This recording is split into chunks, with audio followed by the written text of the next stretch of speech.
Hey, well, there's a big ass trash truck over there dumping, like one of the big dumpsters, like, whoop, it takes it up and picks it way up in the air. And I always, every time I see that, I think, God, I hope there's nothing alive in there. Jesus, that's a big trash truck. Happy Wednesday to you. I am at the post office. I'm headed over to Michael's to look for, and I don't know if they have it. I'm actually going to have to just go ask somebody instead of just walking around in there to look. I'm just going to ask them if they have like a Mardi Gras mask that's plain, like you can decorate it yourself. I've picked up a few from Dollar Tree, but I want one to decorate myself and I need it by this evening. I'm not doing it in a video, it's something else, but I don't know if they have just like plain, undecorated masks. If they don't, I guess I'll have to go to Hobby Lobby or something. I don't know. But anyway, that's where I'm headed now. I have news. I don't know. I feel all kinds of ways about it. It's nothing bad. It's not like a family tragedy or anything like that. When I checked my work email this morning, we had a whole bunch more applications transferred, like basically the rest of them. And the attorney I work with hasn't said anything, a bunch of them were transferred Monday. Well, 5 were transferred Monday. Today they transferred like 15 more. And that was pretty much all we had left. It's not completely all of them. I don't know why they're doing it this way. I'm not sure how many we have left. We don't have many. I would say we have less than 10 applications left. And basically, I think the ones that are left are ones that are about to issue. Like we're basically done. Maybe they're just not as worried about transferring those because there's not really anything going on with them right now. We're just waiting for them to issue as a patent. So there's not really anything that needs to be done at this point.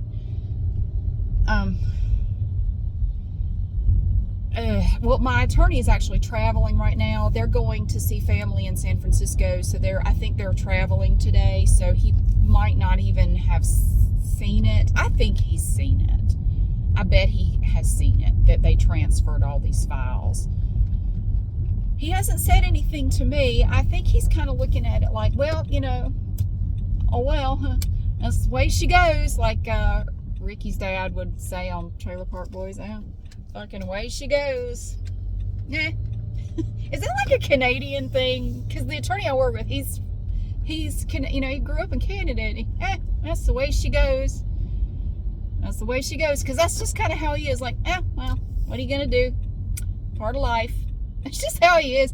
I'm kind of jealous because like nothing rattles this guy. Like nothing. He had a massive heart attack in 2010, I believe it was. And the only reason he survived was because he happened to be in a place where they had a defibrillator and there was a cardiologist who just happened to be there who literally saved his life. He was playing hockey. He played hockey when he was in college and still plays. Well, I don't think he plays now, but he was playing back in 2010 and he was on the ice when he just bam, he just went down. He said he has no memory of it. But fortunately, the doctor told him if you had been anywhere else, you would have been dead. The only reason you survived was because of that defibrillator and that cardiologist. That saved your life. How does he feel about it? Oh, he's grateful. He's very grateful to be alive, but it's still like, like, dude, nothing gets to you, man. I don't understand. You almost died. He was in a coma for like a week. Like, dude, come on. That is a big deal. God, what in the hell? So, I don't think he's too worried about it. I mean, he's in his early 70s. He doesn't need the money, but he likes to work. He's like me. He likes to work. So I don't know what he's going to do. I guess he's just not going to worry about it. But I need to talk to him. My instinct is still saying, wait. Don't leave yet. Hang on. And I am not making moves yet, but I do kind of feel like, dude, we need to talk about this. We need to talk about this. How many applications do we have left, and what are we doing? Do you know if they're going to transfer the rest? Have they said anything to you? They still haven't given us a reason for doing it. No explanation. There was no warning, no nothing. Not a word from them. And it's sort of insulting because each email they send is for a different application. They're not even bothering to put our client matter number on it. They just have N/A, not applicable. Well, it was pretty damn applicable the entire time we were doing the prosecution for you.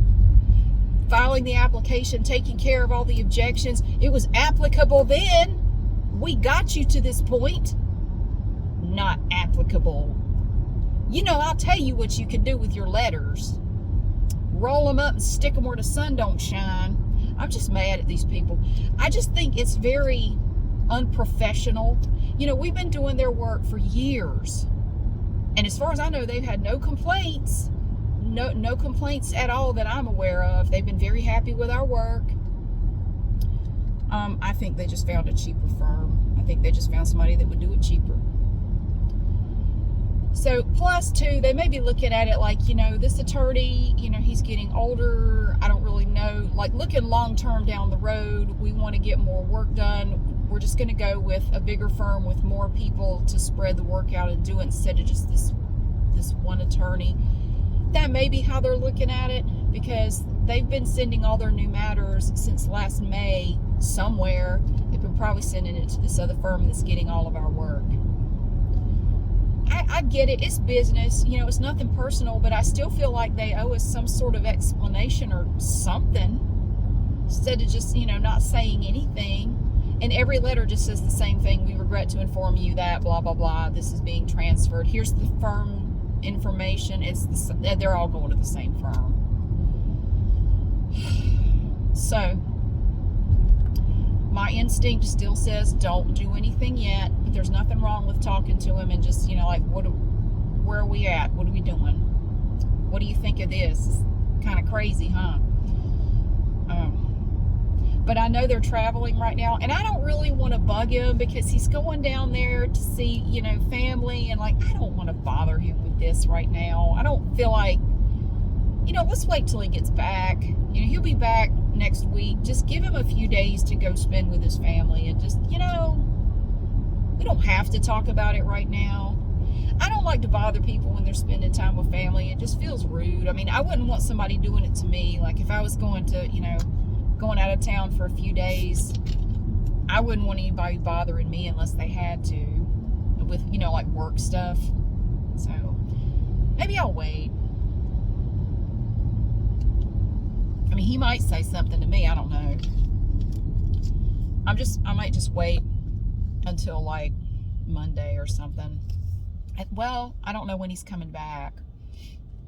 He may not be back till the middle of the week next week. I don't know how long they're going to be down there.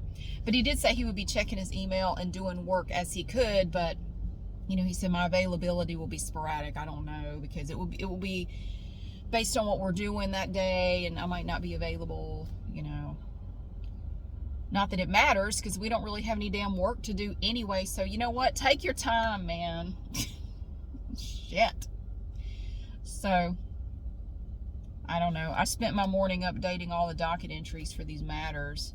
And you damn right I billed for that time. Like, I'm getting paid to sit here and do this. Because I have to update all of these transfers and put in all the information. And we have a whole spreadsheet of stuff. I'm updating that. And, you know, everything. So, yeah, I definitely billed for that time. I have a plan. You know me. I've got my plan A, plan B, plan C. I already know what I want to do, how I want to approach this. But my instinct is still saying don't do anything right now. Just wait. Continue to wait. And I trust that. I trust it 100%. So I'm trying not to think about it. I've kept myself busy all morning. The company that comes and cleans my trash cans came this morning. I felt bad.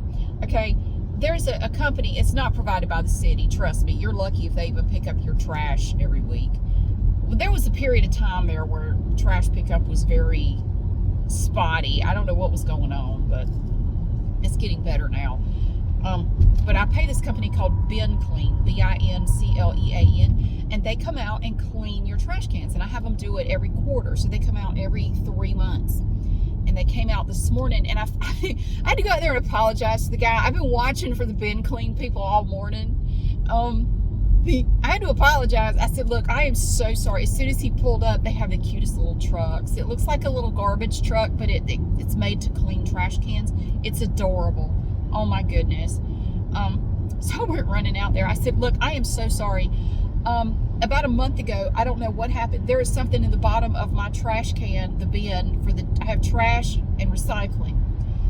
Something in the bottom of the trash can is insanely sticky. It's like somebody poured like maple syrup in there or something. I don't know what it is, but stuff keeps sticking to it, and I don't know. I'm so sorry. And he looked at me like I was insane. He said, ma'am, that's what we're here for. You don't have to apologize for that. It's stuff like that that gives me a job. You do not have to explain. I said, I just wanted to apologize. And he's looking at me like, are you on drugs? Why are you apologizing for a dirty trash can? I'm here for that. That's why I'm here. That's why you pay us to come here. Like, I know, but I felt bad because it's really, whatever it is, it's really sticky. He said, don't worry about it.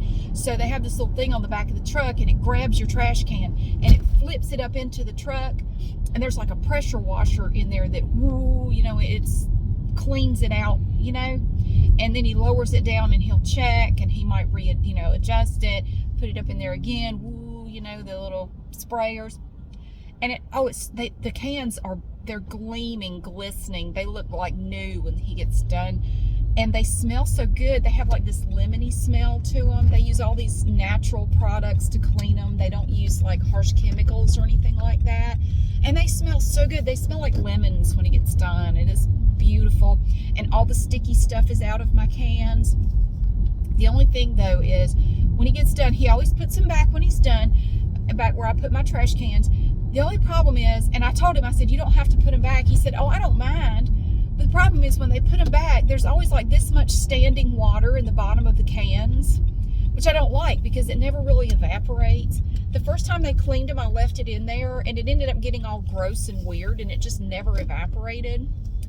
So what I do after he leaves, I take the trash cans, and I would prefer it to be a sunny day. It's not today, but on a sunny day, I will take them and put them in my driveway and sort of turn them toward the sun a little bit, and I tip them up, and I try to get all the water out that I can, and then I'll leave them tipped up kind of where, and they'll dry out. It takes them about an hour, but if you leave them like that for like an hour, all that water comes out. So I'm going to do that when I get home. But right now I'm at Michael's. Do I want to park there? I guess I do. Not too far from the door. So I'm going to do that when I get home. But I got to finish painting my nails. I got to do another coat of this nail polish. I have this, it's one of the new colors from Sally Hansen Miracle Gel. I forget what it was called. But it's a really pretty blue, but it's kind of sheer. And I'm trying this trick that I saw in a video where if you have a sheer nail polish, you put white nail polish on first and then you do the sheer over it. I'm still going to have to do a second coat though. It doesn't quite look the way I want it to, so I got to go home and do another coat of that, and then I have to let it dry.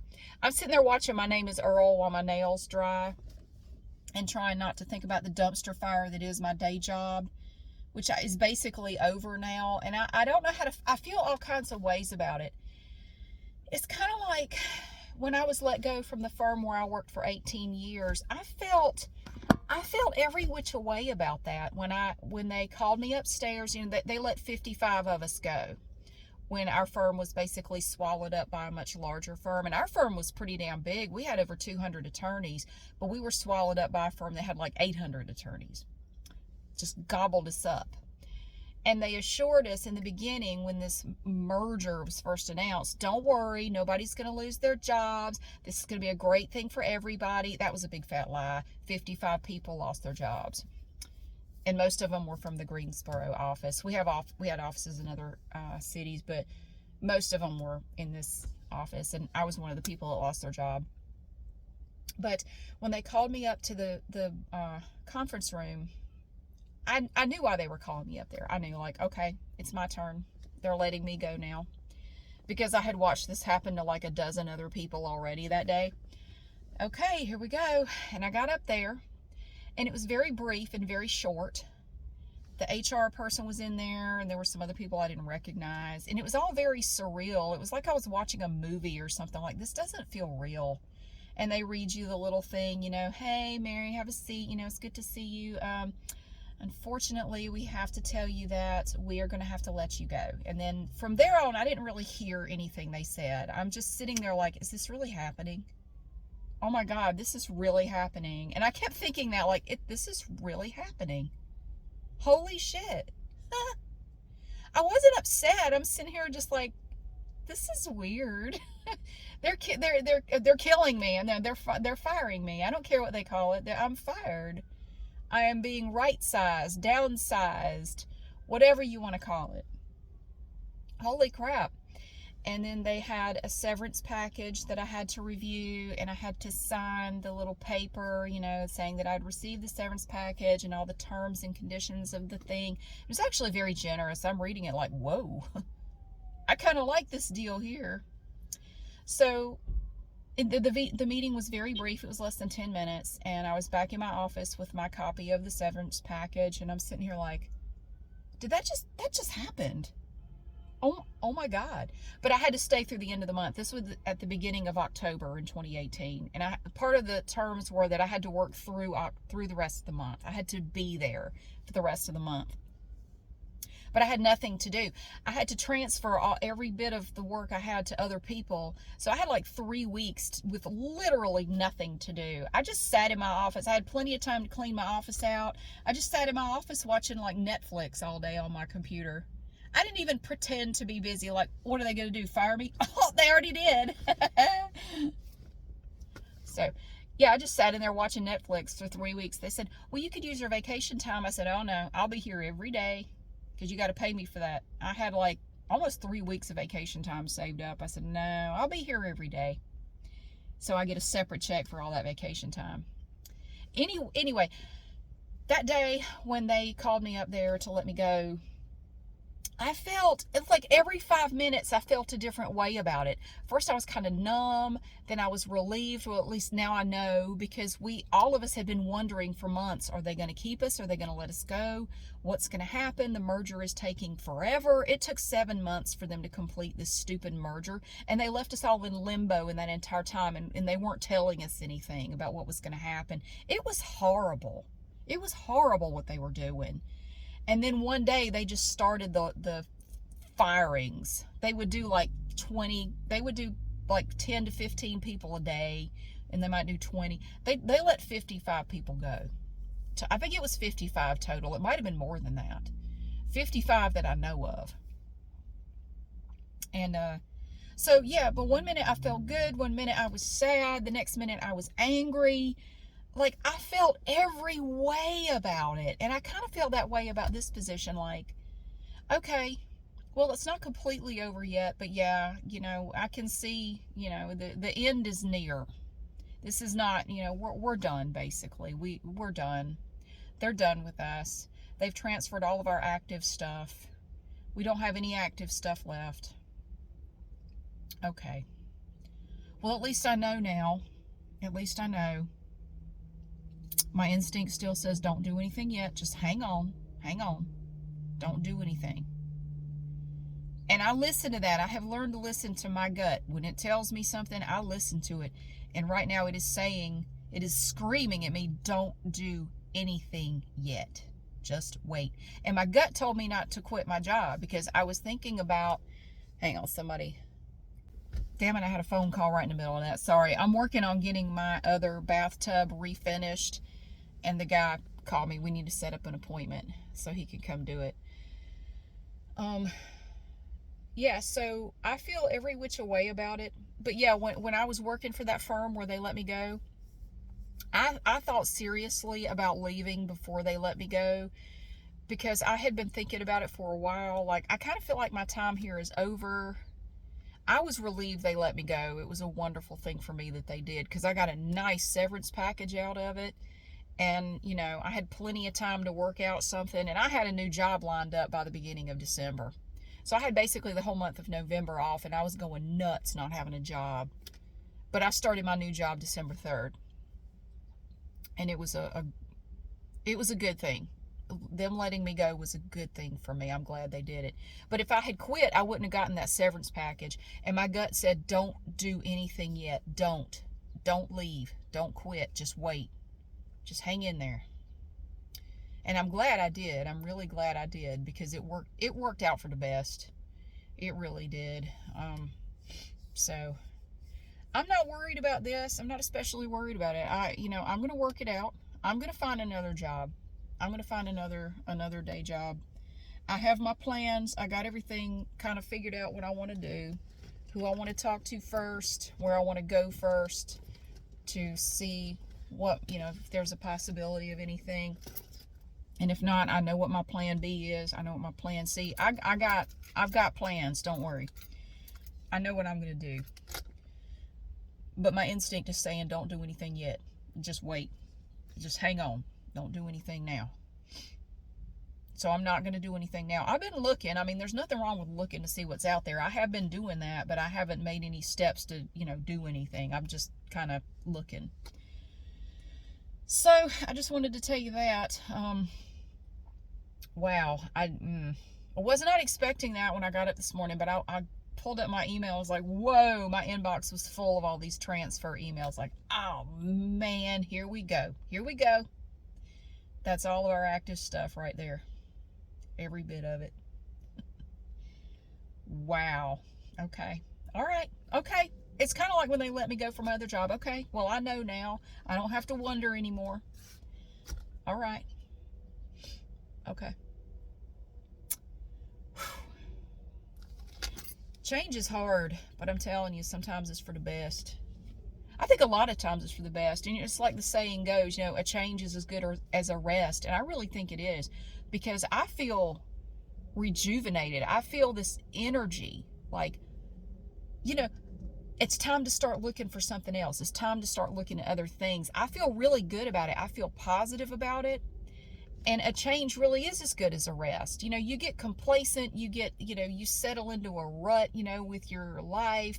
But if it all gets shaken up, it can be a good time for some changes. It can be a good time to try something new.